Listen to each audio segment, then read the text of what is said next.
Hi, welcome to our 8th podcast, and we finally have a formal name thanks to the heavy email involvement that we had, all of 3 suggestions, and we've gone with Off the Side of the Desk, which I think is appropriate because for many people, we're all struggling, it's busy, and things get pushed to the side of our desk, and then we frantically play catch up, and that includes our mental health. So we've got a formal title, and for the first time, we have a male guest. Mental health. I thought we were here to talk about STDs.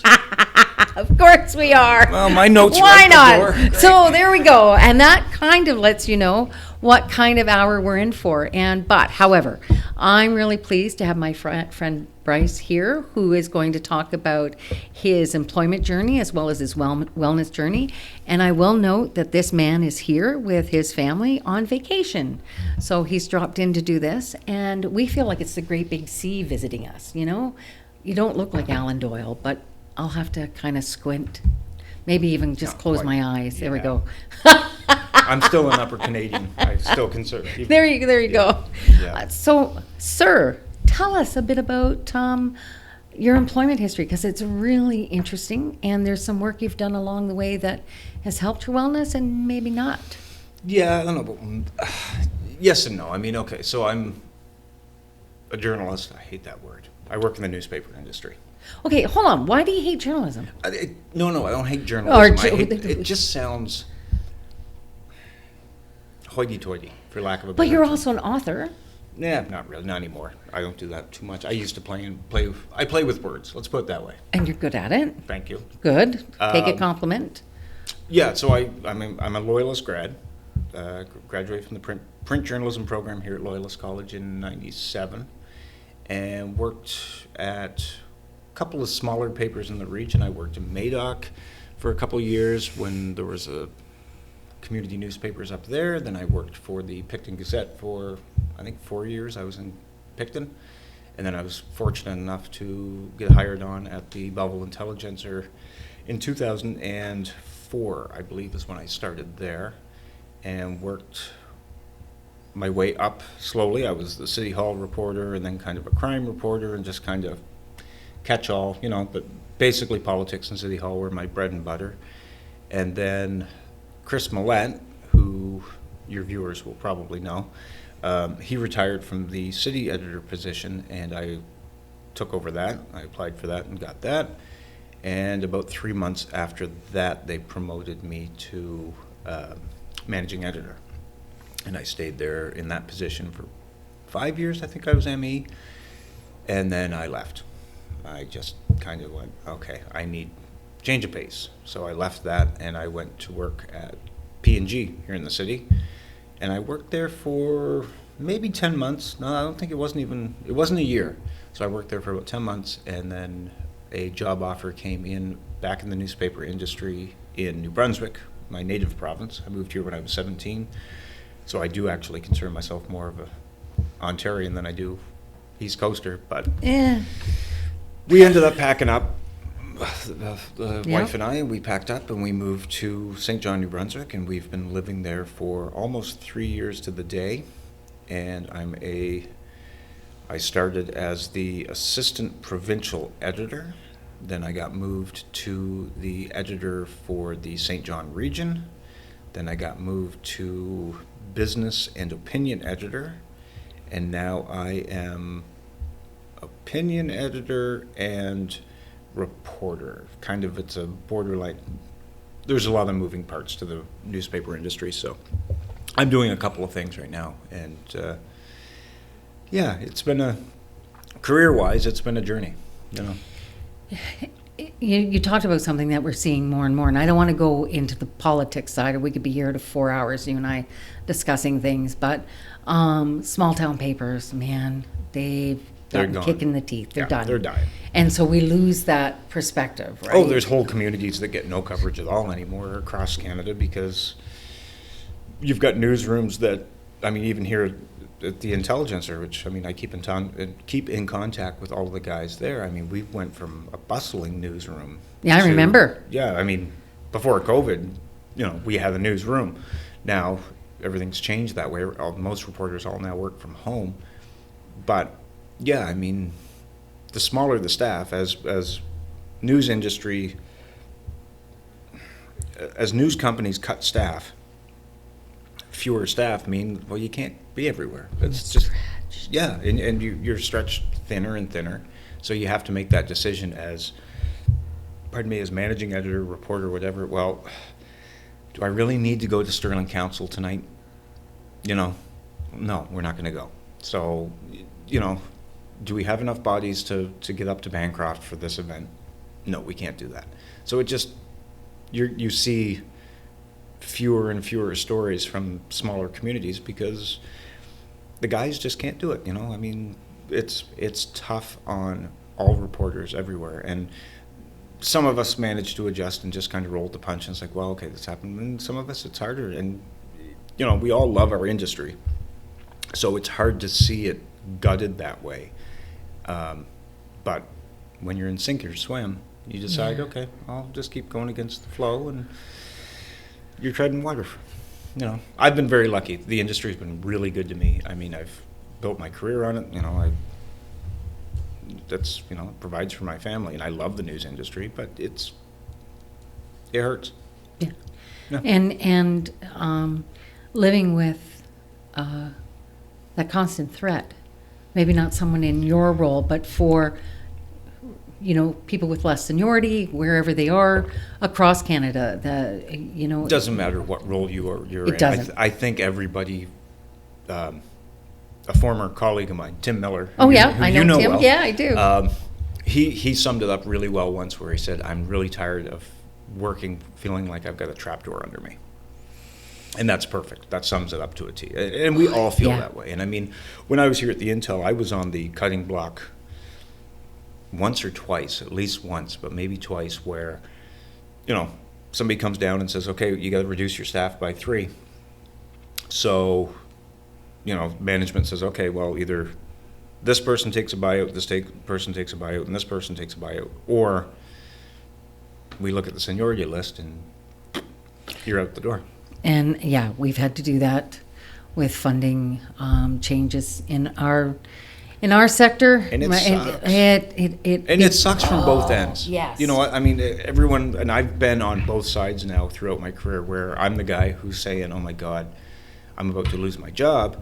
But I've also sat down with somebody and said, I'm really sorry. Yeah. And, you know, not to take away from that person that's lost the job, but if you're a good person and you're a good manager, to have to tell somebody, not through any fault of their own, you no longer have a job, that's a big weight to carry.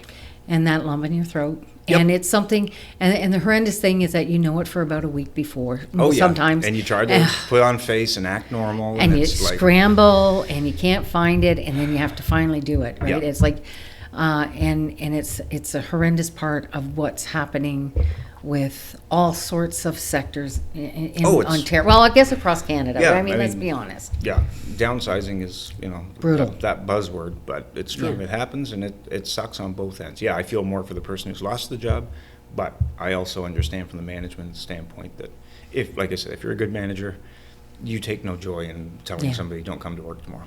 Do you know something that really pisses me off when I lose somebody really good, and I have to do that, and I give them a great reference, and they let me know they're going to apply at this position, and I think, wow, you folks are lucky that this person is walking in. And then you reach out a couple of weeks later, did you hear from, oh yeah, they didn't take me, and you go, how dare they not take you? I'm indignant on your behalf, right? And so there's this residual, because I don't know if it's guilt or you just have some responsibility. You want to see that person working, even though, you know, it's what it is. But it's always a little bit of joy when I hear that someone has found something. Oh, me too. Or I can bring people back.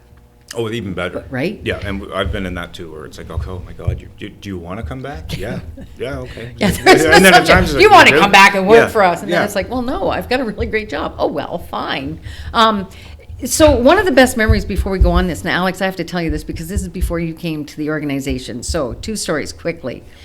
Intel was on the same floor as our old agency when we were known as CMHA, on the 5th floor of Century Place. So I was dealing with a horrendous client who was in a lot of pain, and there was an open bank of elevators. So people had to get off the elevators and pass by our door and then go on their way to the Intel. So I'm dealing with this very, very, very upset client, and I'm facing the elevator, and the elevator doors open, and there's Mr. Millette, there's Brice, and I think it was Mr. Glitsky. You're all sitting in the elevator looking at me trying to deal with this distraught client.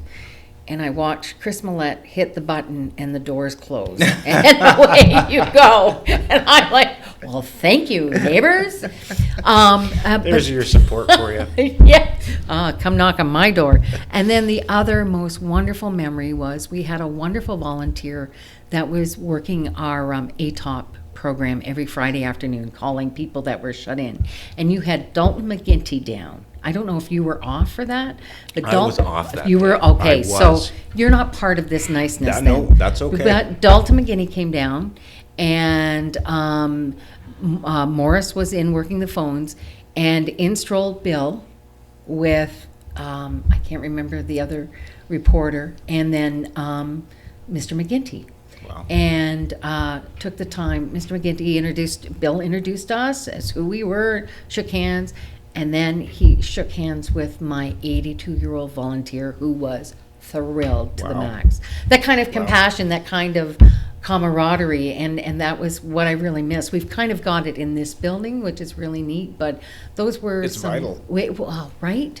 And it comes back to that openness. I'm going to segue, because you, my friend, we're Facebook friends, but you have articulated mental health challenges in an open and transparent way, and from a unique male voice. And I don't want to genderize it in that point, but that's fair. men don't come forward in the same way women do, or Agreed. those who identify. Yep. The stigma, I don't know, strong, silent, or there is still, we're feeling into a stereotype. But every time I see you post so honestly and so poignantly about the challenges and telling people to reach out, or reach out to me to talk, or various things, where did that come from? Because it's very organic, you know? It's funny because, since I saw you 2 days ago and you said you want to do this, I kind of working through my head trying Well, to thanks figure for saving me too, Ed. Yeah, Nobody. yeah, I know. No, I didn't. I tried to think about, okay, what do I want to talk about, or what are we going to be discussing? And I thought about that. I was like, well, why did I start? Because it's only been 8 or 9 months that I actually started them. I went back this morning and was kind of scrolling to see when I started. And it's been about 8 months. And I don't know what the impetus was to make me do it, but it was just kind of one of those, I know I feel like shit. I know somebody else out there feels like shit. And I mean, other people post on Facebook they're having a bad day and all that. And I mean, that's fine. The shit on social media as much as you want. There are some authentic benefits to it. Absolutely. And one of them being, it gives everybody a platform. Now, not always good, but it does give people a platform to at least voice their concerns, their view, whatnot. And there are other people who, on my feed, who have said, I'm having a bad day, I'm having this, I'm having that. And that's good because it's an outlet. I don't think I was really looking for an outlet for me. Well, I shouldn't say that. I think I was. I don't articulate well. Like, I don't speak well about how I feel. If I have something in my head, I struggle to vocalize it.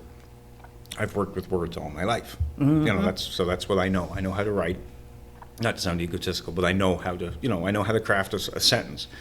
And I also know that depression and anxiety, which I both have. Now, okay, backtrack a bit. I've never been diagnosed with either one. I've never actually been told, yes, you're depressive, and yes, you have anxiety. I'm also not an idiot, and can read enough and know what's going on in my head to know what's happening. So, I have depression, I have anxiety. And it was just one of those, I feel like shit. I think you probably feel like shit. Maybe if you know that I feel like shit, you won't feel as much like shit. Because a lot of it, when you have depression and anxiety, you feel alone. Because your head's lying to you, and you think, I'm the only one going through this, or I'm not enough, or, those, you just have those thoughts, those alienating thoughts, because it impacts everybody differently, but I've talked to enough people and discussed it that, you know, we all feel like we're kind of making that battle alone. So it was more of a, you know, it's not a woe for me. It's not, I've always said this isn't, I don't put them up there for people to say, oh, I'm so sorry. I don't want that. That's not what I want. I don't want to hear that, you know, well, you know, I hope your day gets better. I appreciate it. You know, I appreciate it if you say that. Honestly, I really do. But I want whoever's on the other end of that screen, whoever's reading it, to know that, you know what, all right, I've had a bad day too. But maybe we can get through it together. Or somebody else, I'm not alone.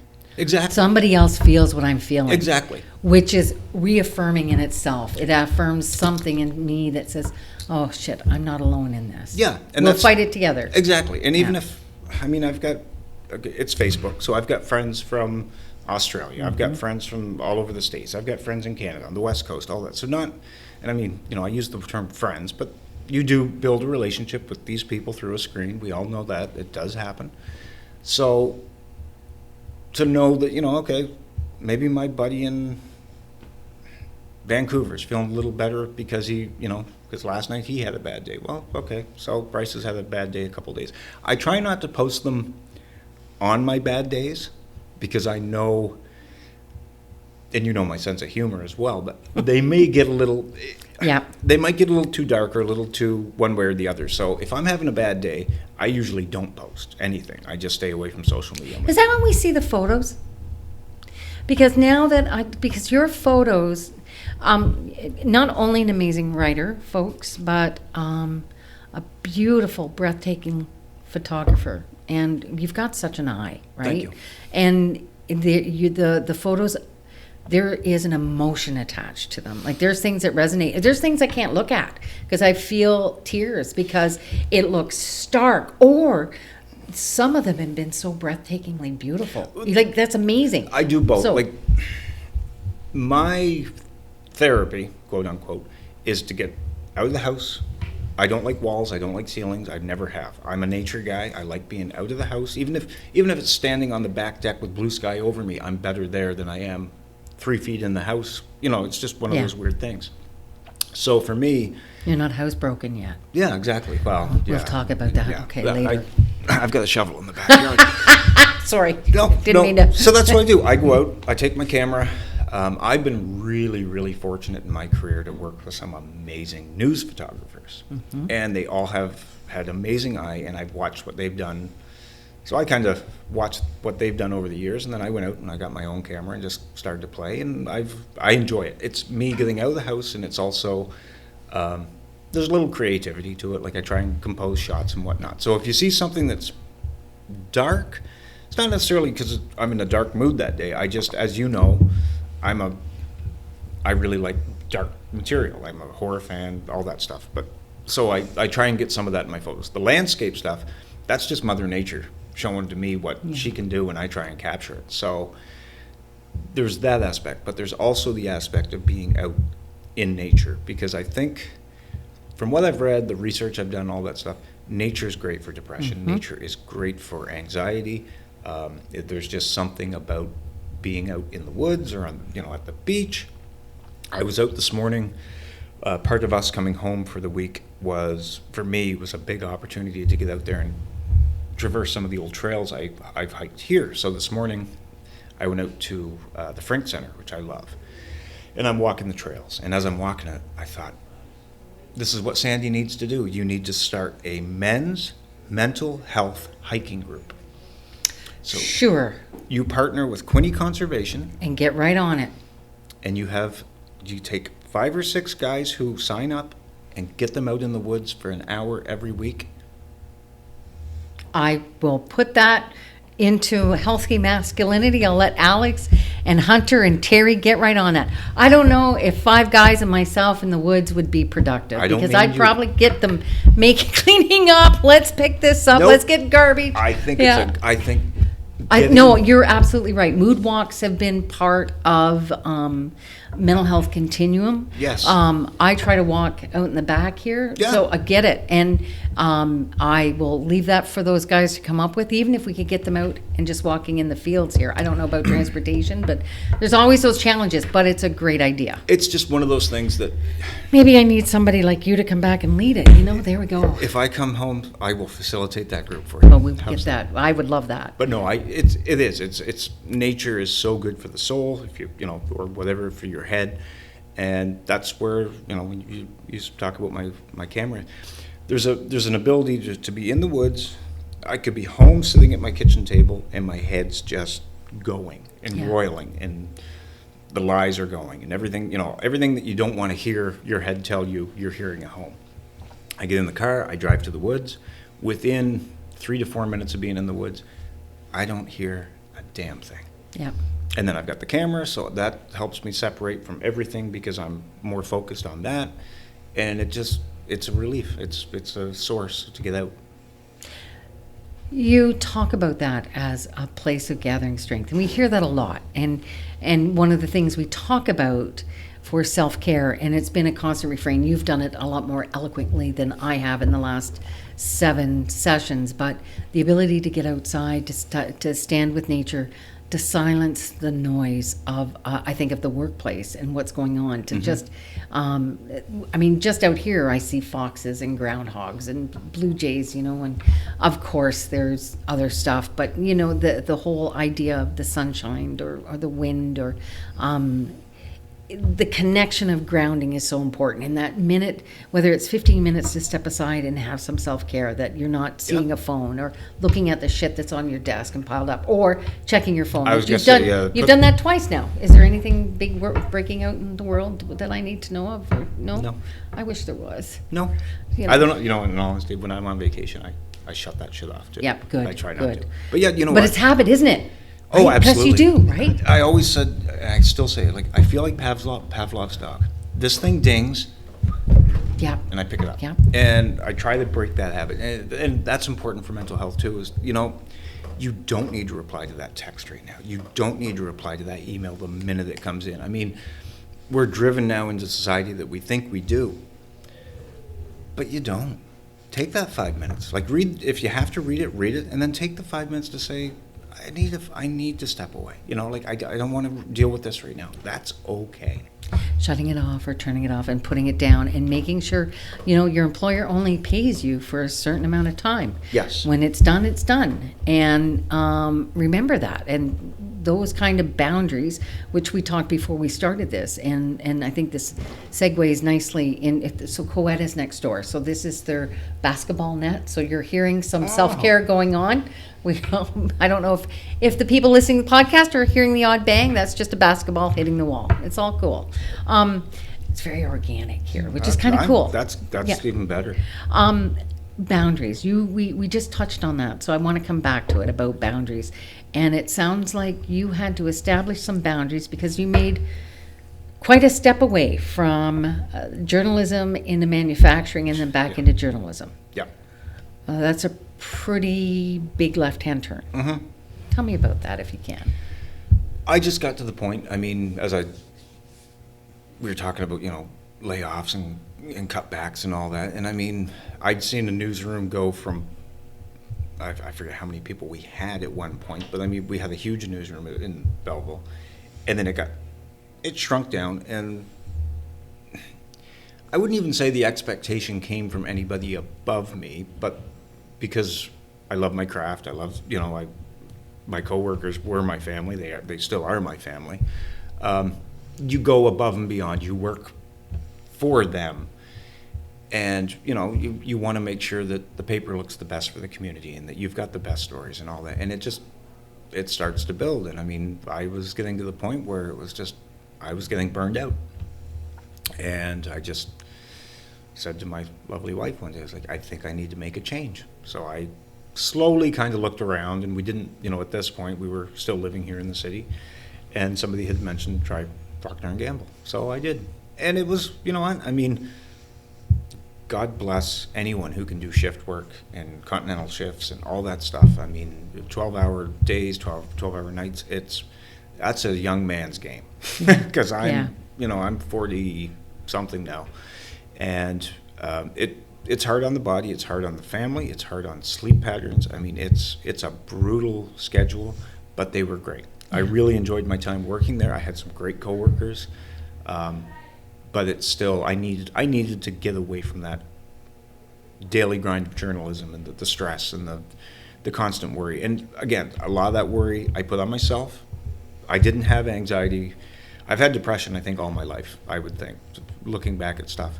Anxiety I didn't have until probably 10 years ago working in the newspaper. But, it's a very large contributing factor, which is fine. So I just needed to get away from everything. I was just like, I'm done. And went there, and it was great. It was tiring, and I didn't think I was good at my job, but I never do. Your head, again, the head's lying to you. I did fine. I got the paycheck. I never got reprimanded for anything, so I guess I was doing okay. But I needed out. But I also realized that I really love journalism. That's where my heart lies in terms of what I was doing. And it was pure chance that it worked out that this job opened back in, my native province. And my wife is also native of New Brunswick. Family back there? Oh yeah, we both have family. So it was like, okay, let's do this. Let's go home, and see what happens. So we've been there for 3 years. This is home. We've both kind of learned to understand that Ontario is home. I lived here for 30 some odd years, so this is home. But sometimes you have to take those leaps. Oh, absolutely. You have to try it, because the wonderful thing is you can always go back or make another turn. And Yeah. But to not take a chance on something is I wonder if I should have. Exactly. Then you've got the regret of, Yeah. why didn't I, or should I have, or That's my first marriage, so you live and learn, but you kind of go on. Sorry. I've got a first marriage too. Now Yeah. we get along. Yes.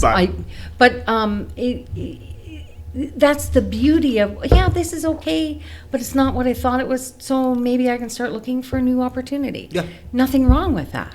No. That goes back to me leaving the Intel. Yeah. It's like, okay, I'm done. I need something new. What's a new opportunity? I've never done manufacturing in my life. I'm not a manufacturing guy. I don't know anything about it. They treated me great. They trained me. I was on the floor. I didn't lose any fingers or anything like that. So it was okay. Yeah, and P&G is one of those companies you hear such good things about.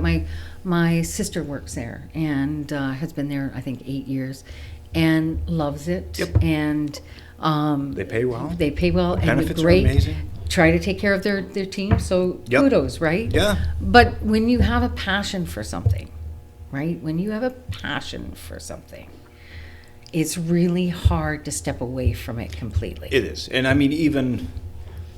so I haven't worked for the Intelligencer for almost 4 years. I still talk to the guys at the Intelligencer on a regular basis and say, like, when I'm talking to them, it's not, what are you guys doing? It's like, well, it's still the we. Yeah. And I'll still read copy on the Intel website when I'm in New Brunswick, and I'll email them and say, like, you got a typo in the third graph. Just little shit like that. Now, part of it, admittedly, I do it just to poke it. I was going to poke say, the bear. I'm sure you're trying to be completely helpful, but no. But yeah. there are times, like, Yeah. I've heard something, and I'll call them from New Brunswick and be like, you guys aware of this? Like, this is going on? Like, okay, yeah, because again, this is home. I still pay attention to what happens here. Right? Because, Yeah. it's hard not to. So, what were we talking about? I don't know. I just want to say, when Tim, of course, when we moved over to the new SSM, I got an email from this Tim Miller, and I'm looking at it going, Tim Miller? There's no way. Right? Yeah. And sure as shoot, it was Tim. And one of the first things when we had our first meeting to talk about, how we're integrating into the new system, your name came up. So that whole, it was down memory lane, Rogie, and he had asked if Chris was still on our board. And so, Is Chris still on your board? Yeah, he is. Yeah, it's Good, for a cool. second time around. Good. I'm very lucky. It is about that family feeling and that connectedness to the community, and about checking in on each other. And we were actually kind of laughing about how you can rip on something that you post sometimes, and you just sit back and go, "Oh my God, I'm going to hell!" But this is just too much fun, That's what's right. It's there, and but when you like the whole thing about guys, don't be afraid to check your balls, and some of these other things that you put out there. You might want to explain why I would say that. I will give that to you. I thought this would be a nice segue, because I think this is an important message that you put out there too. So giving you that platform. I had testicular cancer 3.5 years ago. I was still here in Ontario, so I guess it would be. I guess maybe 4 years. I discovered I had testicular cancer in one of my testicles. Had to have just that testicle removed. I'm a uniballer now. So I had never heard of it. I mean, I think I knew testicular cancer existed, but it's never going to happen to me. Ended up finding out, okay, yeah, guess what? It happened to you. Okay, well, that's fine. And it was eye-opening because, again, I'd never really thought of it. And people want to shit on healthcare here, and people want to say that the wait times are ridiculous. And in certain instances, yes, I agree. From the day I discovered the lump in my testicle to the day that they took it out of me was a month. Wow. Which is amazing, same thing with the mental health, I guess, to a degree. It was just like, I didn't know about it. Most of my Facebook male friends probably don't think to give themselves a little check over once in a while. So I use it now. Every now I try and remember. I'm not overly great at it, but I'll try and remember every now and then just to throw a status up on Facebook and say, hey, boys, check your boys. Because easier to, you'd rather find it and deal with it than have, losing one ball, it's not the end of the world. So that's fine. But it can spread easily. So early detection is key. So you know what? And I have fun with that because, you bring up testicles and everybody, and it's like, guess what? Some people have them. Yeah, and you got to check them because, the funny thing with that is if you were to say, I'm going for a mammogram, okay, well, that's, and not to downplay breast cancer at all, but breast cancer is so prevalent in our minds, both men and women, I think, because, if you're married to a woman, it's a concern. I had never once in my life thought that I would end up having to talk about testicular cancer. Well, and breast cancer, there is such an awareness campaign, right? That's it. That whole thing has been driven in the last 25 years. We have a pink cement truck or something for breast cancer. Yes. That's unheard of. But and I remember Amy Doyle, and I think it was Mary Ellis, and they did all the bras around. Yes, I remember that as well. So there's been that whole public piece, and you're right. And I'll say to my partner, say, Chris, guess what? Brice tells you to check the boys, and it's like, okay. But it's so important in terms of catch it early. Yeah, exactly, and that's the whole point. I was like, you know what? Did you do chemo? Did you have to have radiation? I did nothing. It was great. Awesome. They literally, they cut me way up here, and apparently they grab the ball, pull it up and out. I was, a little tender, just because of the incision, I'm walking kind of funny and all that stuff, and, you're moving a little slow, but it wasn't, that was it. It was one and done. Now, I do know there are instances where chemo could be required and whatnot for cases which I assume would be more extreme than mine, but it really was a one and done, come on in, have it yanked out.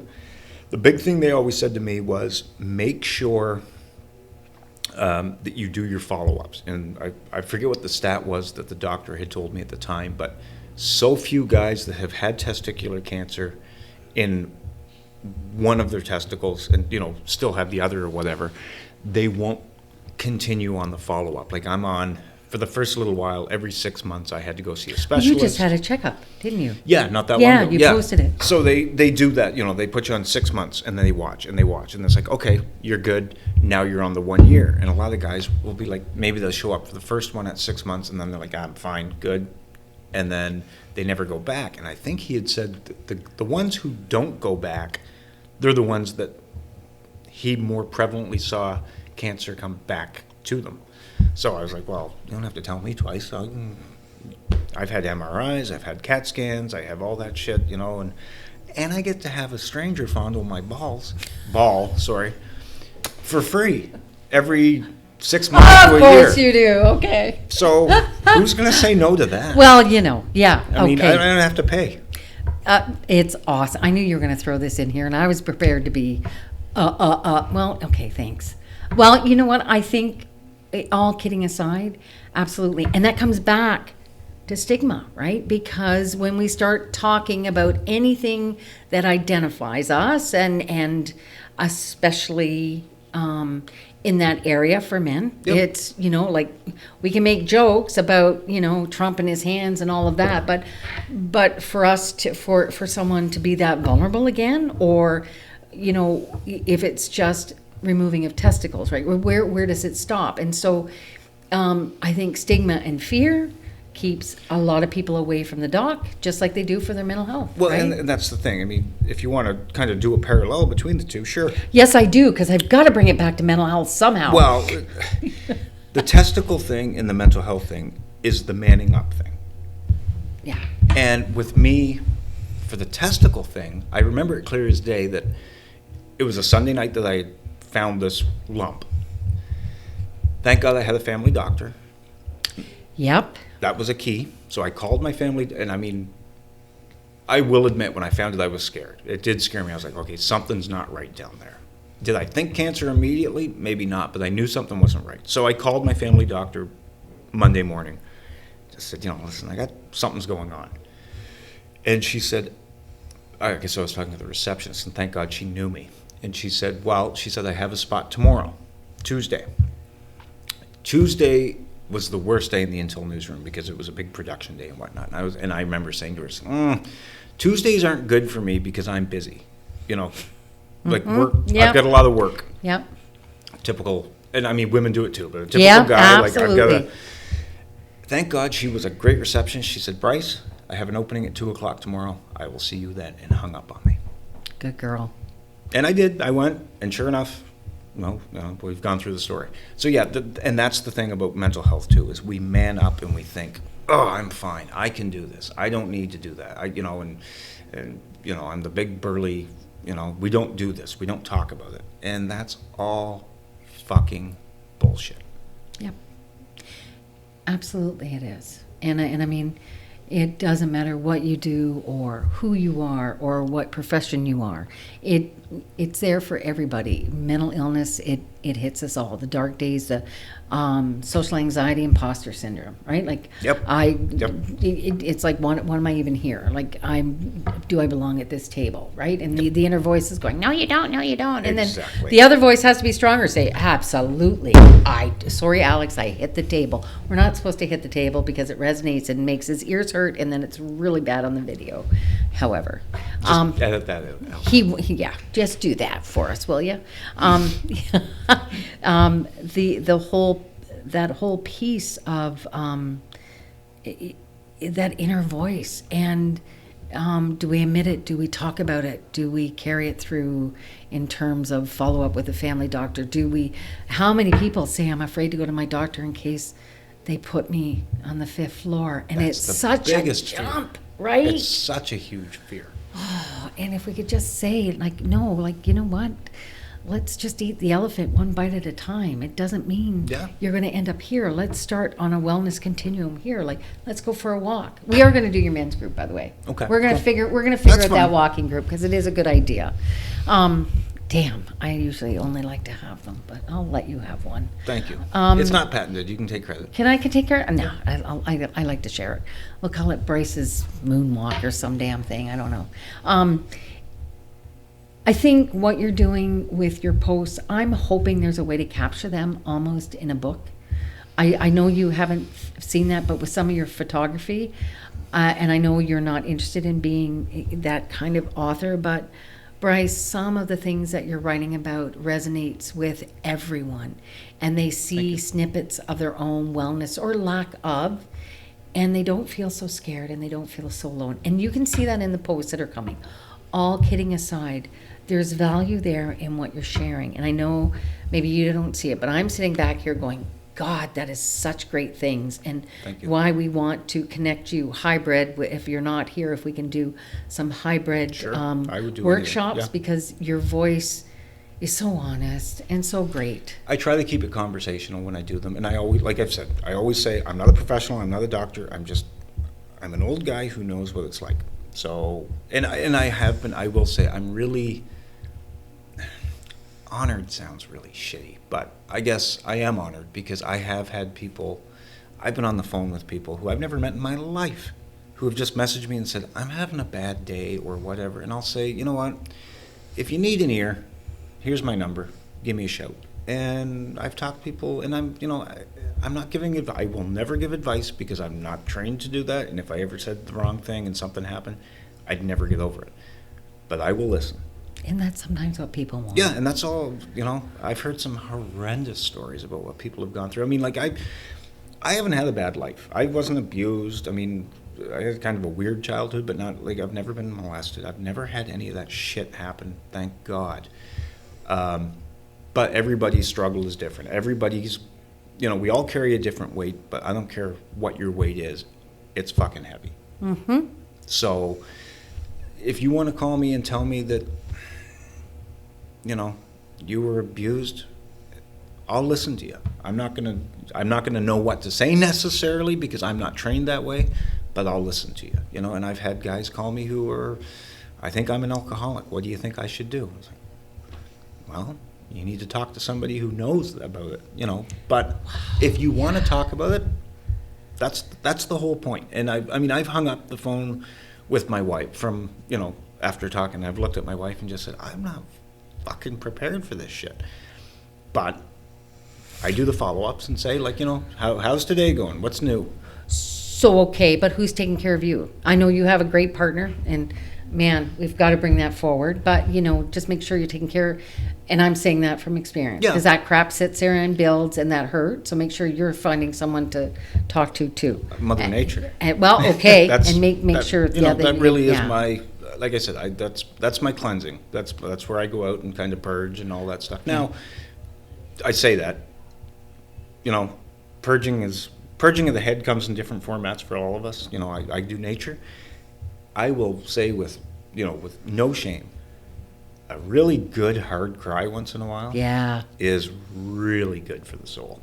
We call it snot cry. I say get in the shower, Yep. turn it on, Yep. lean against the wall, and let it go. Yep, it's because the it's ugly, cleansing, it's but you that get the ugly cry. Yep. And I'm a man, but I will readily admit I do it quite often. Brilliant. I could go on. Like you've got some editing to do. Maybe not. This has been really great. I think it's been an important conversation today. We haven't touched so much on the frontline support, but I'm hoping for those that regularly listen, you're hearing about changing and boundaries, and sometimes making different choices can help with some of the compassion fatigue and burnout you might be experiencing, whether it's in the workplace, taking on a different challenge, whether it's reaching out and talking with someone, or as our friend Brice says, go for a walk, which we're going to do. Thank you for doing this on your vacay, man. No worries. This is a highlight of coming home. It's hard to do a friend, let me tell you. It's hard to talk to a friend like this, and you've been amazing because we know so much about each other, but you don't want to say anything, right? But Yeah. but you've brought it out brilliantly. Thank you. No worries. That's it. We're good. We're done.